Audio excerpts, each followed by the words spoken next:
Hello friends, welcome back to my channel. Myself Nandini. और आज हम स्टार्ट करने वाले हैं चैप्टर नंबर 1 का क्रॉप प्रोडक्शन एंड मैनेजमेंट का सेकेंड टॉपिक, जो कि है basic practices of crop production. इसे स्टार्ट करने से पहले हम पिछले क्लास के कुछ रिकैप कर लेते हैं, जिसमें से हमने ये देखा था कि हमारी लाइफ में क्रॉप कैसे आता है, एग्रीकल्चर कैसे स्टार्ट होता है, पुराने टाइम के लोग कैसे कैसे क्रॉप की तरफ एग्रीकल्चर के लिए आगे बढ़ते जा रहे थे, और क्रॉप किस तरह से क्लासिफाइड है, किस बेसिस पे क्लासिफाइड है, और कौन सा क्रॉप कौन से सीजन में होता है, ये सब हमने पिछली क्लास में देख चुके हैं। अब इस क्लास में हम ये देखने वाले हैं कि किस तरह से, किस प्रोसेस से क्रॉप को एग्रीकल्चर किस तरह से उसे उपजाया जाता है। इस क्लास में हम लोग वो स्टार्ट करने वाले हैं। तो चलिए करते हैं स्टार्ट।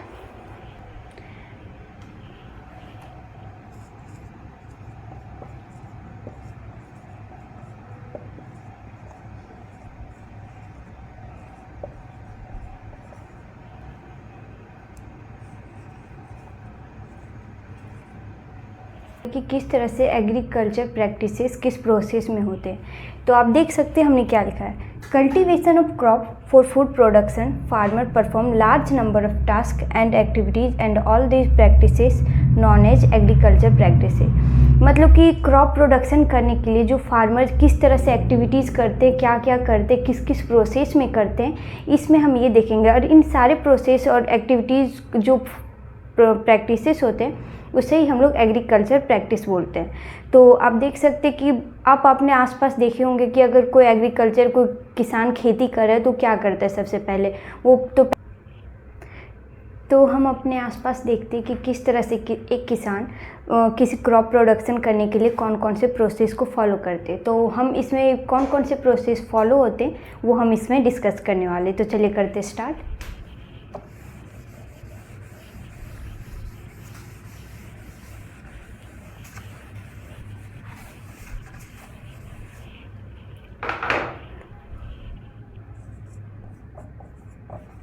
Step 4 agriculture practices.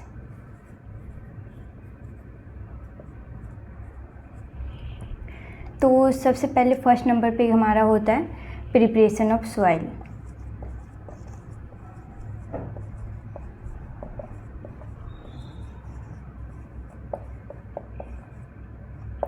उसके बाद दूसरे नंबर पे हमारा होता है sowing.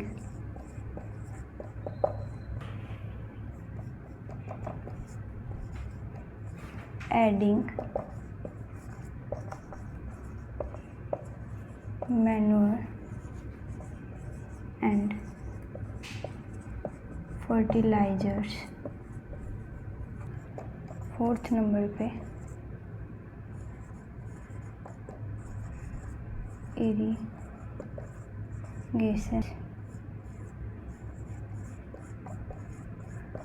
protecting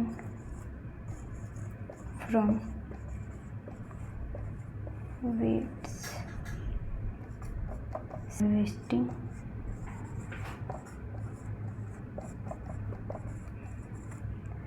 and at last storage। तो आप देख सकते हैं कि एग्रीकल्चर प्रैक्टिसेस कितने सारे स्टेप में होते हैं। तो हमारे पहले नंबर पे जो स्टेप है वो है preparation of soil. Preparation of soil में ये होता है कि क्रॉप को बोने से पहले जो उसके पहले का जो प्रोसेस होता है उसे, ये जैसे कि हल चलाना, लेबलिंग करना, ये सब हमारे प्रिपरेशन ऑफ सॉइल में आता है। सेकेंड नंबर पे हमारा होता है सोइंग। सोइंग में हमारा होता है कि बीज को बोना, खेतों में बीज को बोना ही हम कह सकते हैं सोइंग। थर्ड नंबर पे आप देख सकते हैं एडिंग मैन्योर एंड फर्टिलाइजर। इसका मतलब ये कि खेत पे जो हम क्रॉप प्रोडक्शन करें उसको और भी ज़्यादा उपजाऊ बनाने के लिए हम उसमें मैन्योर और फर्टिलाइजर्स का यूज़ करते हैं। नंबर 4 पे हमारा इरिगेशन है, मतलब वाटरिंग करना। ये सब करने के बाद अगर उसे पानी नहीं मिलेगा तो अच्छी तरह से फसल उगेंगे कैसे। तो फोर्थ नंबर पे हमारा इरिगेशन है। और फिफ्थ नंबर पे protecting from weeds. Protecting from weeds मतलब कि आप देख सकते हैं खेत में बहुत ज़्यादा कीड़े मकोड़े हो जाते हैं, उन सबको बचाने के लिए हम प्रोटेक्टिंग फ्रॉम वीड्स के लिए जो चीज़ों का यूज़ करते हैं इसमें हम वो पढ़ेंगे। 6 नंबर पे हमारा हार्वेस्टिंग है, मतलब कि ये सारे प्रोसेस होने के बाद जो हमारा क्रॉप है जो अच्छी तरह से उपज जाता है उसके बाद जो उसका कटाई का टाइम आता है उसे हम हार्वेस्टिंग कहते हैं। नंबर 7 पे हमारा स्टोरेज है। ये सारे प्रोसेस जब पूरे तरीके से कंप्लीट हो जाते हैं, बोए जाते हैं, पानी दिया जाता है, उसके बाद ये अच्छी तरह से इनकी कटाई वगैरह हो जाती है, उसके बाद उसको एक अच्छी जगह पे गोदाम में या किसी जगह पे स्टोरेज करते हैं, तो उसे हम स्टोरेज बोल सकते हैं। तो चलिए हम एक एक करके सारे स्टेप को अच्छी तरह से एक्सप्लेन करते हैं, सारे प्रोसेसेस को।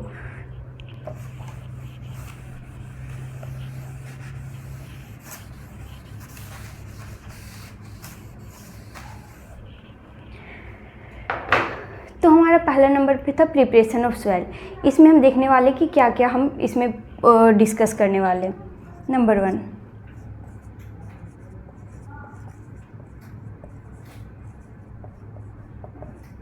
Preparation of soil. जो हमारा प्रिपरेशन ऑफ सॉइल है वो एग्रीकल्चर प्रैक्टिसेस का फर्स्ट नंबर टास्क है। ये सबसे मेन और मोस्ट इम्पॉर्टेंट टास्क होता है। हर चीज़ करने से पहले, सोइंग, इरिगेशन, ये सब करने से पहले जो हमारा फर्स्ट स्टेप टास्क होता है वो होता है प्रिपरेशन ऑफ सॉइल, मतलब सॉइल को क्रॉप प्रोडक्शन के लिए अच्छी तरीके से तैयार करना। तो इसमें हम देखने वाले ये 3 प्रोसेस में होता है। पहला तो होता है प्लगिंग। तो आप देख सकते हैं हमारा जो फर्स्ट स्टेप होता है वो होता है प्लगिंग। उसके बाद जो हमारा दूसरा स्टेप होता है लेबलिंग, मतलब कि प्लगिंग करने के बाद जो उसको अच्छी तरीके से लेवल कर लेने जिससे कि वो सॉइल इरोशन ना हो, तो हमारा सेकेंड स्टेप होता है लेबलिंग करना।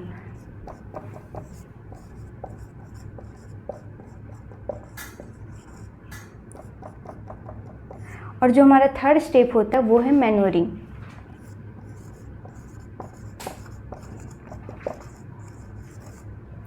तो चलिए हम देख सकते हैं कि प्लगिंग में हम सबसे पहले क्या करते हैं, किस तरह से किस स्टेप को फॉलो करते हैं, ये हम प्लगिंग में देखने वाले हैं। तो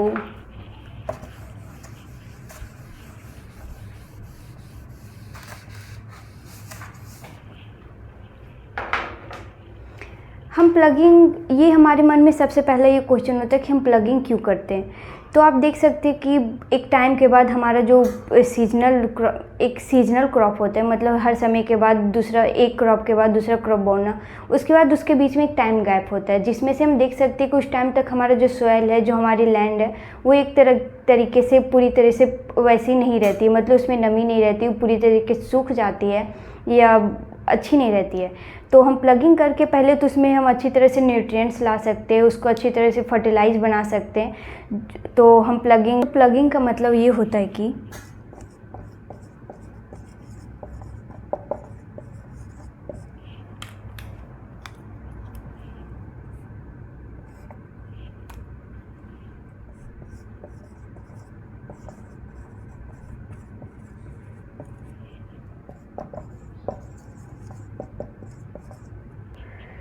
the process of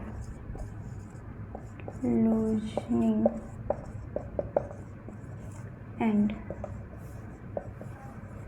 turning of soil is known as plugging।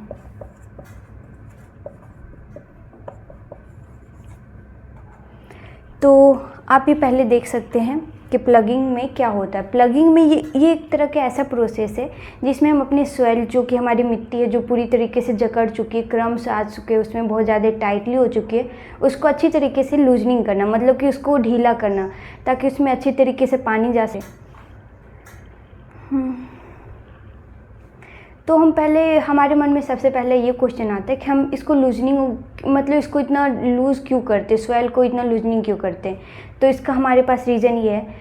तो हम देखते इसका रीज़न। इसका पहला रीज़न ये है ताकि हम सॉइल को लूज इसलिए करते हैं ताकि जो हमारे जो रूट है, उसमें जो हम बीज बो रहे हैं, उसके जो रूट निकल रहे हैं वो अच्छी तरीके से मिट्टी में पेनिट्रेट कर सके, वो अंदर जा सके, ताकि वो उपजाऊ बन सके और वो एक तरीके से नया पौधा वहाँ से निकल सके। तो हमारा पहला स्टेप क्या था कि this allowed to penetrate the root under the soil। तो इसका पहला हम लूजनिंग इसलिए करते हैं, इसका पहला जो हमारा स्टेप इसलिए करते हैं, इसका पहला जो रीज़न हमारा है वो है कि इससे हमारे जो रूट है वो अच्छे तरीके से अंदर जा सके, नीचे पेनिट्रेट कर सके सॉइल के अंदर, जहाँ तक उसका मैन्योरिंग न्यूट्रिएंट्स मिलता है वहाँ तक वो पहुँच चुके। और इसका सेकेंड रीज़न ये है, तो आप देख सकते हैं कि इसका सेकेंड रीज़न ये है कि loose soil allows the roots to breathe easily even they go deep inside the soil. मतलब कि अगर हमारा जो सॉइल है वो अच्छे अगर लूज रहता है, वो ढीला तरीके से रहता है, तो वो जो हमारा रूट है उसको ब्रीथिंग करने में ईजिली होता है। और ब्रीथ करने में ईजिली इसलिए होता है क्योंकि जो हमारे लूज सॉइल की जो मिट्टी बहुत ज़्यादा हल्की ढीली होती है, उसके अंदर जो एयर रहता है बहुत ज़्यादा अच्छी तरीके से होल्ड कर पाता है। इस वजह से ये बहुत ज़्यादा हम लूजनिंग करना बहुत ज़्यादा इंपॉर्टेंट हो जाता है प्रिपरेशन ऑफ सॉइल में। तो अब इसका थर्ड रीज़न हम देखते हैं कि ये ऐसा क्यों करते हैं।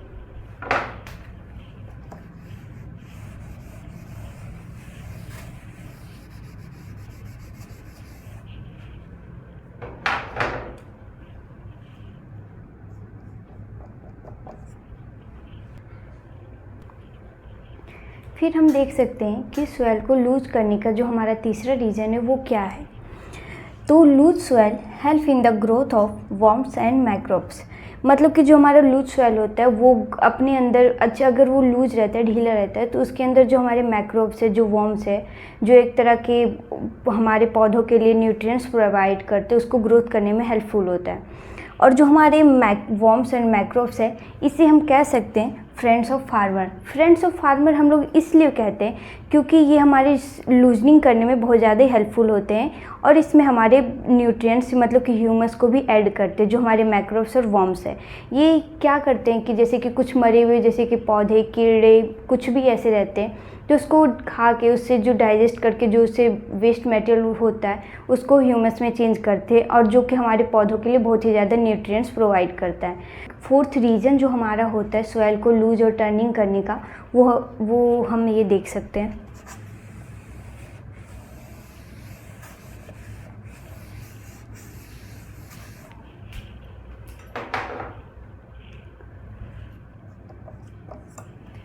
तो जो हमारा फोर्थ स्टेप है वो ये है कि हम ये देख सकते हैं कि सॉइल जो है अपने अंदर क्या क्या एब्जॉर्ब करता है, वो उसके अंदर क्या क्या रखता है। तो वो मिनरल्स है, एयर्स है, वाटर्स है और माइक्रोब्स है और भी लिविंग ऑर्गेनिज्म जो अपने अंदर वो रखता है। तो इसका हमारे सॉइल पे और उस पौधों के लिए क्या फ़ायदेमंद होता है वो हम देख सकते हैं। तो हमारा जो फोर्थ स्टेप है,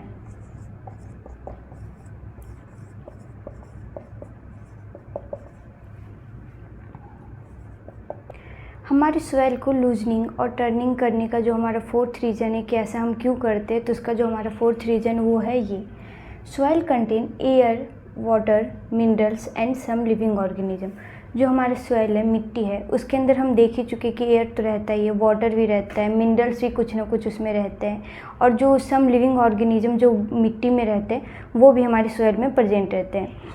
अब देख सकते हैं जो हमारे dead plants and animal decompose by soil organism, जो हमारा जो मिट्टी है उसके ऊपर या अंदर कहीं भी डेड ऑर्गेनिज्म या कुछ भी एनिमल जो मर जाते हैं, वो हमारे जो सॉइल ऑर्गेनिज्म उसके द्वारा उसे खा लिया जाता है या उसे वेस्ट मटेरियल में चेंज कर दिया जाता है। उसके बाद आप देख सकते हैं कि various nutrients present in dead organism back again into the soil in the form of nutrients. मतलब जो हमारे डेड ऑर्गेनिज्म में जो हमारे न्यूट्रिएंट्स होते हैं वो फिर से अगेन वो मरने के बाद जो डिकम्पोज हो गए हैं वो फिर से हमारी मिट्टी में चले जाते हैं और एक तरीके से वो न्यूट्रिएंट्स का काम करते हैं हमारे सॉइल के लिए, हमारे प्लांट्स के लिए, जो हमारे पौधे ने उपजने वाले होने वाले हैं उसके लिए न्यूट्रिएंट्स का काम करते हैं। और ऐसे फिर से जो हमारे न्यूट्रिएंट्स हैं, मतलब कि these nutrients are again absorb by plant. मतलब कि जो न्यूट्रिएंट्स है वो फिर से प्लांट में चले जाते हैं। तो वो किस तरह जाते हैं? By the help of turning and loosening the soil, the nutrients which is under the soil come to the top soil which will gain by plant for their growth. मतलब कि जो हमारे डेड एंड डिकेइंग जो भी हमारे plant organism जो मर चुके हैं, जो कि मिट्टी के थोड़े नीचे अंदर है, जो हमारा जो प्रोसेस है लूजनिंग और टर्निंग करना सॉइल का, उसके थ्रू जो हमारा न्यूट्रिएंट्स है वो हमारे टॉप ऑफ द सॉइल आ जाता है। इसकी वजह से जो टॉप ऑफ द सॉइल आता है, जब हम किसी प्लांट को वहाँ पे बोते हैं तो उसके थ्रू जो हमारे न्यूट्रिएंट्स है वो प्लांट में जाता है, जिससे उसकी ग्रोथ में हेल्पफुल होते हैं। और इस वजह से हम देख सकते हैं that's why it is important for the plant growth. जो हमारा लूजनिंग करना, हमारा जो फर्स्ट प्रोसेस है प्रिपरेशन ऑफ सॉइल, जहाँ पर हम देख सकते हैं कि इसमें हम लूजनिंग करते हैं सॉइल को, तो ये हमारा जो most of the important process होता है। तो ये जो हमारा सारा प्रोसेस था वो प्लगिंग में ही इंक्लूडेड था। तो हम देख सकते हैं कि अब की प्लगिंग कैसे होता है और कि इसमें कौन सा इम्प्लीमेंट्स, इसमें कौन सा औजार का यूज़ करते हैं। तो हम चलिए देखते हैं कि इसमें क्या यूज़ होता है।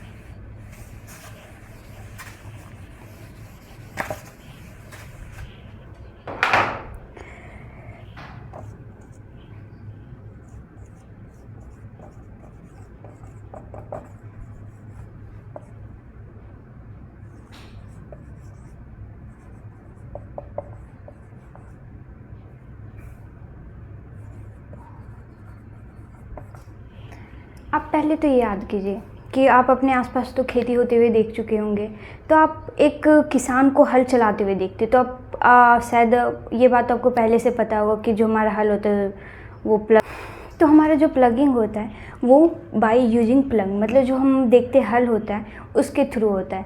तो ये क्यों होता है, ये जो प्लग है वो किस चीज़ से बनता है। तो आप देख चुके होंगे कि इसमें जो यूज़ होते हैं जो भी चीज़ें वो हैं वुड एंड आयरन, लकड़ी, और जो भी उसमें लोहे का यूज होता है जो कि इसके टिप ऑफ द प्लग में होता है, जो हमारे प्लगिंग करने में बहुत हेल्पफुल होते हैं। आप देख चुके होंगे कि जो हमारा सॉइल है बहुत ज़्यादा ड्राई हो जाता है, तो उसको हमको उस तरह से मॉइस्चर, उस तरह से लूजनिंग करने में, उस तरह से उसको अच्छे फॉर्म में लाने के लिए हम उसमें सबसे जो पहले प्रोसेस होता है वो होता है हमारा प्लगिंग, जो प्लग के थ्रू होता है। तो वो जिस चीज़ से बनता है वो हमारा वुड और आयरन होता है। करने से पहले हम इसमें सबसे पहले वाटरिंग करते ताकि इसमें थोड़ा मॉइस्चर आ जाए, ताकि जब हम इसमें हल को चलाएं या प्लगिंग करें तो इसमें इजीली से हमें उतना ज़्यादा हार्ड वर्क ना करना पड़े, आसानी से ये चीज़ें हो जाए। तो इसलिए हम प्लग का यूज़ करते हैं। ये प्लग हम देख सकते हैं कि बहुत ज़्यादा मतलब छोटी एरिया है तो उसके लिए यूज़ करते हैं। अगर हमारे पास एक बहुत बड़ा कल्टिवेटेड एरिया है तो उसके लिए हम देख सकते हैं कि ट्रैक्टर का यूज़ होता है। तो जो प्लग है हम कह सकते हैं कि ये फॉर लार्ज स्मॉल एरिया के लिए कर सकते हैं। आफ्टर प्लगिंग हम देख सकते हैं कि जो हम हल चलाने के बाद we so big clumps of soil, मतलब बिग क्लम्प्स ऑफ सॉइल कहने का ये मतलब है कि जो हम प्लग करते हैं उसके बाद आप देखते हैं कि मिट्टी के बड़े बड़े जो होते हैं कि पत्थर नहीं, मतलब मिट्टी के फॉर्म में बड़े बड़े फॉर्म में आ जाते हैं, तो उस चीज़ को हम कहते हैं क्रम्स। तो इस क्रम्स को हम अच्छे तरीके से मिट्टी लूज़ करने के लिए हम लेबलिंग का यूज़ करते हैं, और वो जिस इम्प्लीमेंट्स के थ्रू होता है उसे हम लेबलर बोलते हैं। लेबलिंग जो प्रोसेस होता है जो हमारे बोने के लिए, इरिगेशन के लिए बहुत ही ज़्यादा बेनिफिशियल होता है, ताकि जब हम इसको जो हमारे मिट्टी के क्लम्स है वो अच्छी तरीके से पूरे अच्छे मिट्टी के फॉर्म में आ जाए, जिसकी वजह से हम इसमें अच्छी तरीके से इरिगेशन कर पाएँ, इसमें हम अपने पौधों को बोएं या कुछ भी करें। तो इसके लिए हम सबसे पहले, उसके बाद जो हमारा स्टेप होता है वो होता है हमारा लेबलिंग।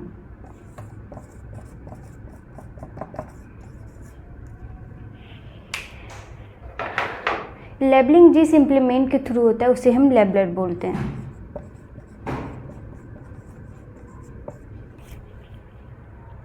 तो आप स्टार्टिंग में देखे थे कि प्रिपरेशन ऑफ सॉइल में जो हमारा 3 स्टेप था, प्लगिंग, लेबलिंग और मैन्योरिंग। तो प्लगिंग में हम देख ही चुके हैं कि उसमें प्लगिंग में हम कैसे सॉइल को लूज़ करते हैं, उसमें हम अच्छे तरीके से मॉइस्चर करने के लिए। उसके बाद जो हमारा सेकेंड स्टेप था लेबलिंग करना, ताकि हम जो बड़े बड़े क्लम्प्स है मिट्टी के उसको तोड़ सके और उसमें अच्छे तरीके से इरिगेशन या किसी उसको सोइंग करने के लिए यूज़फुल, हेल्पफुल कर सके। उसके बाद हमारा जो थर्ड प्रोसेस था वो था हमारा मैन्योरिंग। मैन्योरिंग में हमारा ये होता है कि manuring is added before plugging, मतलब कि प्लगिंग करने से पहले हम मैन्योर का यूज़ करते हैं। जो खाद रहते हैं, हम जिसे खाद बोलते हैं, उसका हम यूज़ करते हैं। ये हम इसलिए करते हैं ताकि it helps in proper mixing of manure with soil.